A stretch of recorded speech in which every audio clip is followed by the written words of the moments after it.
And tonight I am joined by a gentleman who is from the Kenya Red Cross Society. His name is Peter Murgor. He is in charge of DRR, that is Disaster Risk Reduction, Yes. as well as something called CVA, is it? That is cash and voucher assistance. Wow. Yeah. Wow. So welcome to TV47, welcome to the Daily Report, and welcome to The Insight. Thank I hope you. you brought some tonight. I've got some insights with me for sure. Brilliant. First things first, as brief as you can you tell us about what DRR is? What does your department do? Thank you, Victor. DRR, like the name says, is about reducing the impacts or the effects of disasters. I think we will all understand that disasters are unforeseen events that have negative impacts or cause harm and create a shock to people. So disaster risk reduction is about thinking about ways, considering about approaches that will reduce, mitigate, prevent, avoid the impact of these disasters that they may have or may either cause harm or loss of livelihoods or have negative impact to even elements at risk. So in a nutshell, that's what DRR is about. Right. Yeah. So you could even argue that DRR as a concept is something we can apply to life.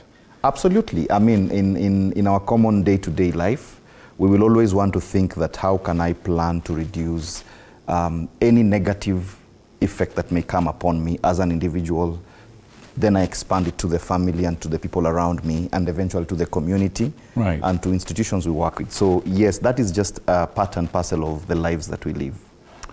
Now, hearing it from you, it does sound a little bit like common sense, you know. Things are going to happen that you don't know about, and it's important to be ready to prepare to handle those things in one way or another. Common sense.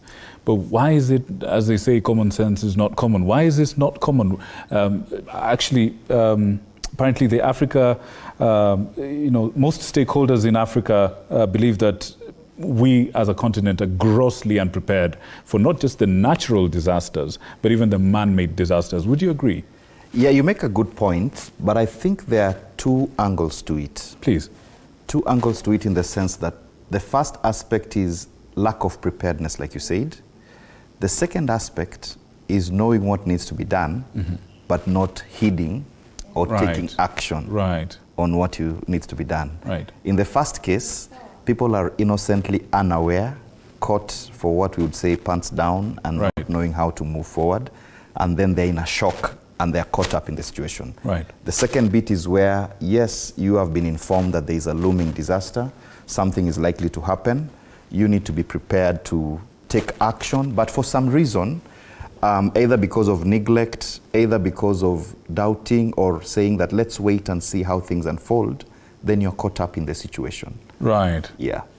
Now, what would you say is, of the two, is what the situation is for, let's say, Africa and now Kenya? I would say the two apply both in Africa and in Kenya. Why do I say so? There has been a lot of efforts over the years to ensure that communities become resilient. And what do we mean by resilience? The capacity to be able to bounce back or to withstand a situation without external support. So, for example, Kenya Red Cross has been here since time immemorial, since 1965. And we've been working with communities not only to respond to emergencies, but after responding to emergencies, how do we help them to rebuild, to rehabilitate, to develop, to mitigate, and to prevent? That is the entire disaster management continuum. So, to your question, there's been a lot of deliberate efforts and work within communities to be able to help them to understand, to be able to help them anticipate, to know that something is likely gonna happen. And if it happens, how should we address ourselves? How should we handle ourselves? How should we react or respond to this? So the situation in Kenya currently, I would say, is two-pronged. It's the both, because there are those who are aware, there are those who have information. We've worked with communities, and at times communities have told us, around this season, we shall see things happening this way. So the only problem now, the disconnect comes sometimes when now it's about having the information and acting upon... And doing something about absolutely the information that you do have. And in other cases, it is sheer lack of knowledge. Yeah. So I'll take you back to right at the beginning of this broadcast. There were the two stories I shared. I'm a student of history. I'm fascinated by those examples. And those examples have been repeated throughout human history, that some people know, the vast majority don't, but those in the know sometimes fail to act on the knowledge that they've got. Yeah. I believe someone wiser than me said, with great power comes great responsibility. Are we saying that those in power are not taking up the responsibility as they should, the people in the know? That is really a bigger, profound question. I think it will be beyond the people who know. Why do I say so? For example, Kenya Red Cross, we work with communities. We are aware about instances and issues that will happen and will likely create harm. We will engage and communicate with the communities. We will have programs and approaches that have efforts to reduce the impacts of these things. But even as you engage with them, as you share this knowledge, as you cascade the information, as you call for action, you still find that this behooves upon the person who should respond. For example, the traditional Serikalis idea. People might be told you need to move from these places to another place. Right. What happens? There are certain barriers. Probably it could be cultural, it could be traditional, it could be financial, you know, and you make a good point, because sometimes people want to act, but they just lack the means of how they should act. So it's a mix of things. It cannot just be one thing that people with the know are not enabling those who do not know. Right. It is just a compendium of things that together contribute towards to the situation. But isn't it frustrating, though, to know that the knowledge is out there? History, repeats itself, and yet we still find ourselves in that same situation. For example, arguably the poster child for the Serikalis idea is that Madam up, in Busia, Serikalis idea, tafadhali. The floods have been coming to that area since time immemorial, since we started experiencing climate change. But yet every year there's still devastation. Every year there's still, people who are victims of the same. When the solutions are, isn't it frustrating to be in a position like you're in? It can be frustrating, but you would want to understand the position of such cases. Okay. For example, this is where you've been born. This is the place you've known all your life. There are graves. There are sentimental attachments and values. There are traditional attachments and all those kind of things. So when you look from a human perspective, you want to understand why somebody may not necessarily want to move. So then now you shift your focus to trying and helping that person to be resilient and to be able to cope with their context.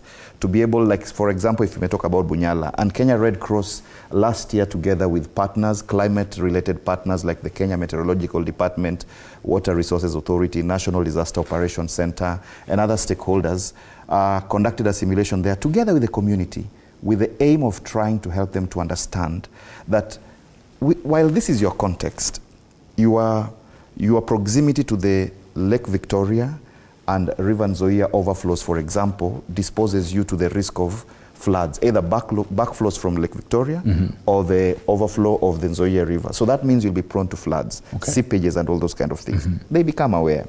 Then you tell them, so let's discuss and understand as a community, what are some of the things you can be able to do? What are some of the early warnings? How can you anticipate accurately? At what point should you be able, as a household, as an individual, as a community, take actions? What options do you have? Actually, which areas can you go to that you regard as safer grounds? And we went even further to a point you raised earlier. You had me talking about cash and voucher assistance. Yes, CVA. Even discussing with these communities that if transportation was an issue, if you're provided for transport early enough, following an advisory, credible forecast, are you able to take action and save yourself from there? And that's what Red Cross is saying at the moment. For example, you will know that we are having a forecasted El Nino. Correct. With a high level of accuracy. Correct. The World Meteorological Department has predicted this. It has been brought to the regional level. The Kenya Meteorological Department 2 weeks ago issued its alert and warning, and we are seeing close to 80 to 90% for Mandera and Wajir, and then we are seeing 70% in most parts of the country, where likely northeastern region, upper eastern region, a part of Rift Valley and West Kenya are going to be adversely affected. If you look at the map, actually, it looks like over half into 3/4 is going to be affected. Of the country. Of the country is going to be affected. So there are many questions that behooves us right now, and this is the discussion Kenya Red Cross is having with communities, with stakeholders, discussing with government for coordination purposes, even UN agencies, is how can we start taking actions early so that we can reduce the impacts of the forecasted disaster, in this case El Nino, for instance. What can we do as a household? From your level as a household, as a father of a house, which people do you have in your house? What plan do you have? Actually, I like this. I like this very much because a lot of the times solutions are sought from greater powers, you know, from the macro governments, large organizations such as yourselves. But there is a role to play, a role to be played by the individual, you know, those in cascading levels of authority. So I want us to take a quick break, and when we come back, I want us to shift gears and talk about those responsibilities, and perhaps if you can, think of something of a toolkit for our people to as we prepare and as we build up this conversation towards greater awareness and hopefully greater action. We'll be right back after the break.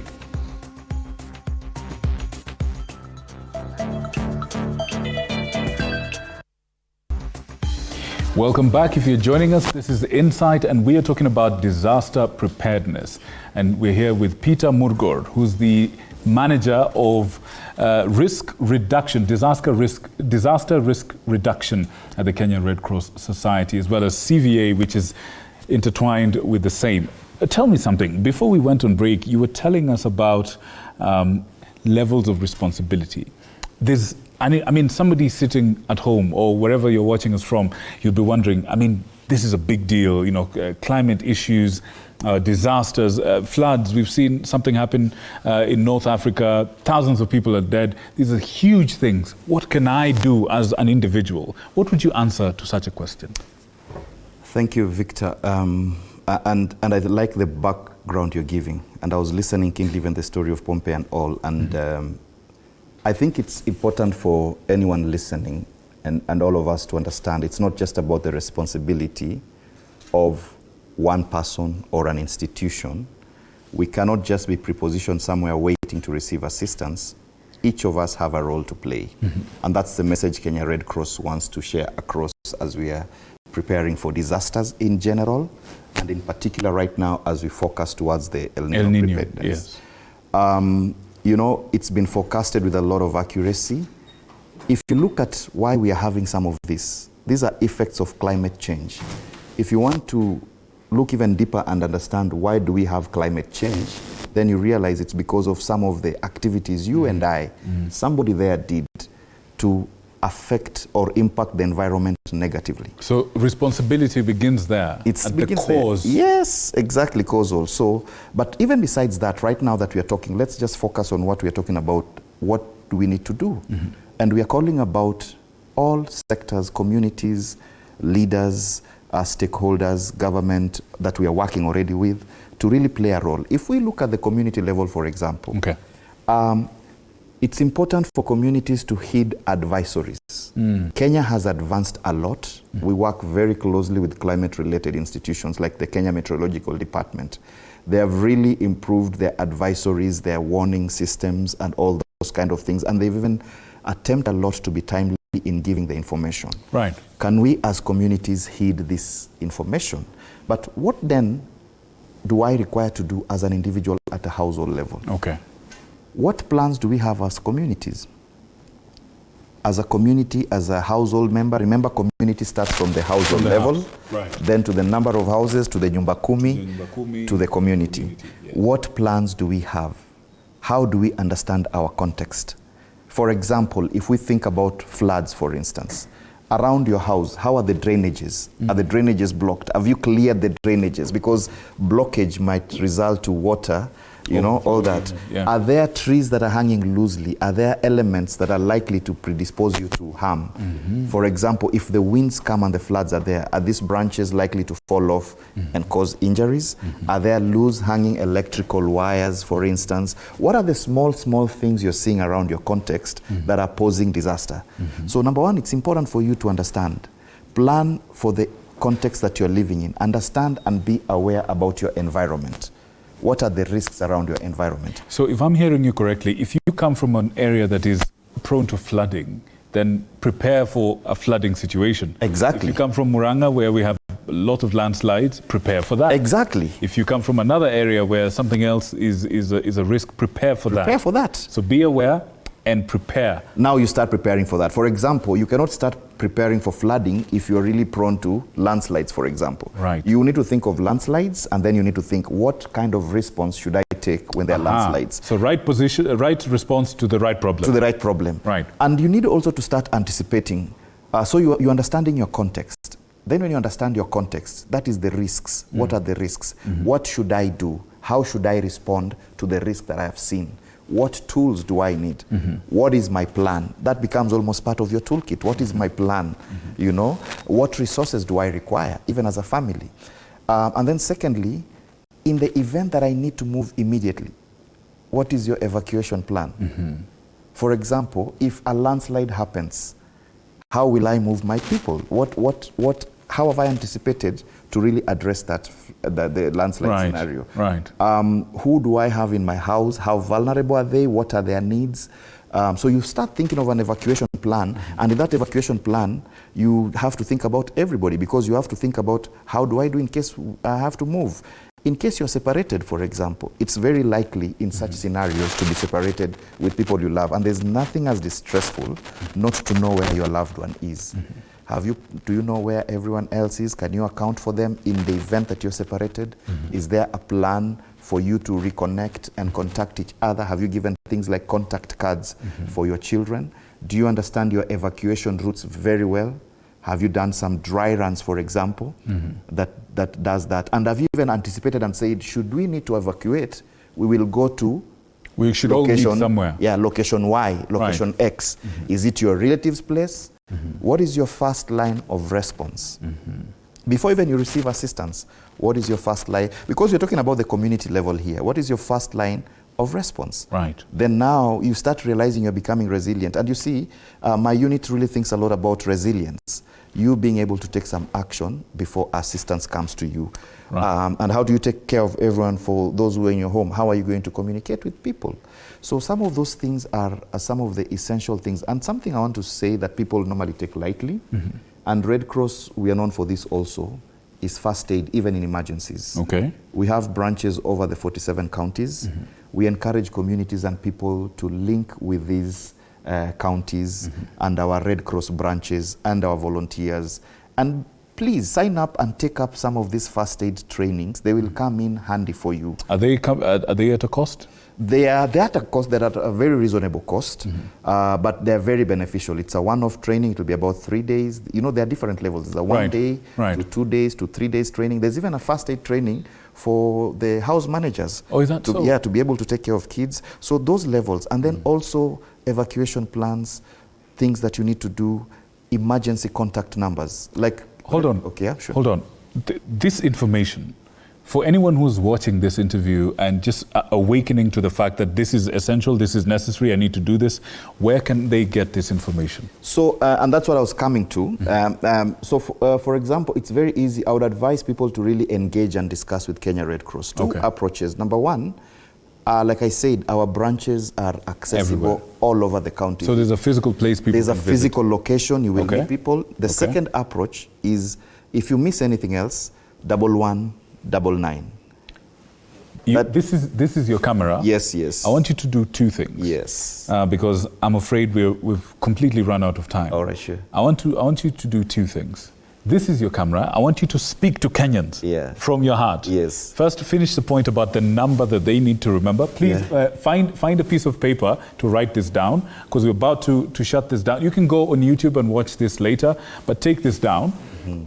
First, give them the number and how they can get this information. Second, I want you to give a message from your heart to Kenyans who are watching on disaster preparedness. A few things that you'd like them to remember as quick as you can. And third, plan to come back on Tuesday so we can have a bigger conversation. I would be happy to do that. This is your camera. Take it away. So listeners, yes, what we just want to put as a message to you is Kenya Red Cross is here to support you as an auxiliary arm of the government, working closely with government and other agencies.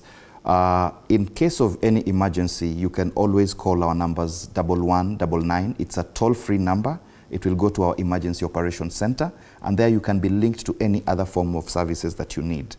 But besides that, even on disaster preparedness, El Nino is now forecasted with a high level of accuracy to going to happen. It's no longer about if it will happen, it's about when is it going to happen. And when it happens, we don't want you to be caught unawares. We want to encourage you as families and households to be aware of your environments, begin to get familiar with the evacuation centers that are likely around you, take precaution, things like walking in loose water runoffs.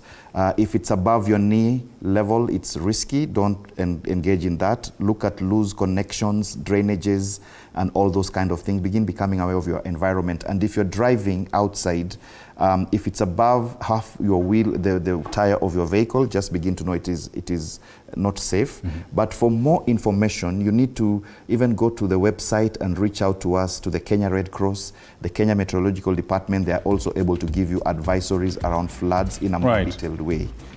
That number again is 1199. That is 1199. And it's free. It's free. It's a toll-free line. You have to specify. Yes, it's a toll-free line. It's free.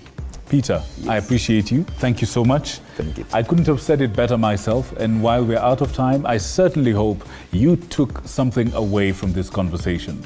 My name is Victor Muyakane, and I'm pleased to have been your anchor this evening. May God bless you. Good night.